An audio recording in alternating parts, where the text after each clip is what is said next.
स्कूली वाहनों को लेकर परिवहन विभाग की बड़ी कार्रवाई। ऑनलाइन ऑन बोर्ड रजिस्ट्रेशन वाले वाहन ही स्कूलों में दे पाएंगे सेवा। नियम के तहत स्कूलों की बड़ी जिम्मेदारी, भारी वाहनों से बच्चे भेजने वाले स्कूलों पर कसेगा शिकंजा। टीपी नगर में स्कूली वाहनों का एआरटीओ ने ऑन बोर्ड रजिस्ट्रेशन। एआरटीओ छवि सिंह और एआरटीओ रमेश चौबे आज स्कूली वाहनों पर बड़ी कार्रवाई कर रहे हैं, जहां पर अक्सर देखा जाता है कि स्कूल में रजिस्टर्ड नहीं होता है वाहन और बच्चे को छोड़ने आने ले जाने की जिम्मेदारी उस वाहन पर होती है। मगर वहीं पर कोई एक्सीडेंट हो जाए, कोई दुर्घटना या फिर क्राइम हो जाए तो उसकी जिम्मेदारी से स्कूल पल्ला झाड़ लेता है। मगर इसी विषय में आज एआरटीओ छवि सिंह और एआरटीओ रमेश चौबे जी बड़ी कार्रवाई कर रहे हैं, क्योंकि जो ऑनलाइन और ऑन बोर्ड वाहन हो पाएंगे वो ही सड़कों पर दौड़ पाएंगे और जिनकी जिम्मेदारी स्कूल लेगा वो ही सड़कों पर वाहन दौड़ पाएंगे। एआरटीओ मैम इनसे जानेंगे, मैम किस तरह की कार्रवाई की जा रही है स्कूली वाहनों पर? माननीय मुख्यमंत्री जी के दिशा निर्देशों पे यहाँ सारे हमारे उत्तर प्रदेश के सारे जनपदों में स्कूली वाहनों पे ये पूरी कार्रवाई उनकी की जा रही है, जिसमें कि उनका निरीक्षण हो रहा है कि वो संचालन के योग्य हैं कि नहीं, मानक के अनुरूप हैं कि नहीं। उसके अंतर्गत जो 3 तरीके की कैटेगरी हैं स्कूली वाहनों के लिए, उन तीनों कैटेगरी में BSA एंड DIOS के माध्यम से वो सारे के सारे स्कूल जो जनपद में रजिस्टर्ड हैं उन स्कूलों के लिए एक पोर्टल बनाया गया है। उस पोर्टल पे वो सारे अपने को ऑनबोर्ड करेंगे। ऑनबोर्ड करने के बाद अपनी व्हीकल्स को ऑनबोर्ड करेंगे। जिन स्कूलों के पास व्हीकल्स नहीं है वो अपना एफिडेविट पे अपना मेंशन करेंगे कि हाँ, हमारे यहाँ किसी भी प्रकार का वाहन, स्कूली वाहन इन कैटेगरी के तीनों कैटेगरी में नहीं संचालित है, उसको अपलोड करेंगे।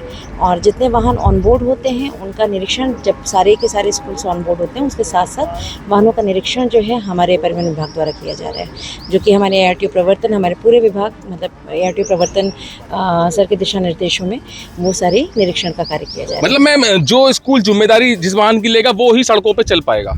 देखिए, संचालन तो उन्हीं का होना चाहिए जो कि पूरे नियमानुसार हों।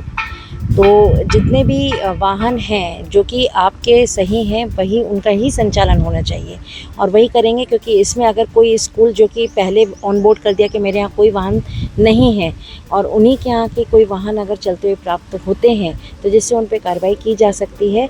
और केवल परिवहन विभाग द्वारा ही नहीं, फिर शिक्षा विभाग द्वारा भी कार्रवाई की जाएगी तथ्यों को छुपाने की और प्रशासनिक कार्य जो हम लोग के सरकारी कार्य है उसमें व्यवधान पहुँचाने। अच्छा सर, देखा जाता है अक्सर अन्य जनपदों से वाहन खरीद के आते हैं हर जनपदों में और स्कूलों में लग जाते हैं, उससे कोई एक्सीडेंट हो जाता है या फिर कुछ क्राइम हो जाता है तो अब वो जिम्मेदारी स्कूल की होगी?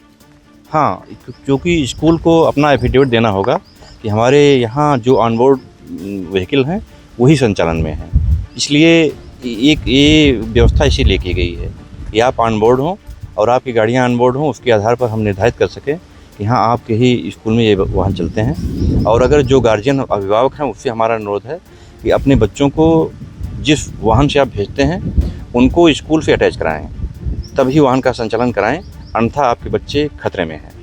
अच्छा सर, आज यहाँ पर जो टीपी नगर में स्कूल की गाड़ियाँ मंगाई हैं, किस तरह से इनकी जाँच की जा रही है? देखिए, चूँकि जिन स्कूलों में 2-3 वाहन हैं, कम वाहन हैं, वहाँ जाकर करना थोड़ा दुर्लभ हो रहा था, इसलिए हमने यह किया है कि जिन स्कूलों में 2-3 वाहन हैं, 3 वाहन हैं, उनको इस ऑफ आवर में जिसमें स्कूल चल रहे होते हैं, वाहन स्कूल में खड़े रहते हैं, उनको हमने टीपी नगर बुलाया है और उनको स्कूलों को ऑनबोर्ड करके, उनके वाहनों को ऑनबोर्ड करके हमने उनका इंस्पेक्शन कराया है। यहाँ हमारे ऑफिस के सभी कर्मचारी भी हैं, एआरटीओ मैडम हैं और पीटीओ साहब हमारे हैं, सभी लोग यहाँ मिलकर काम कर रहे हैं।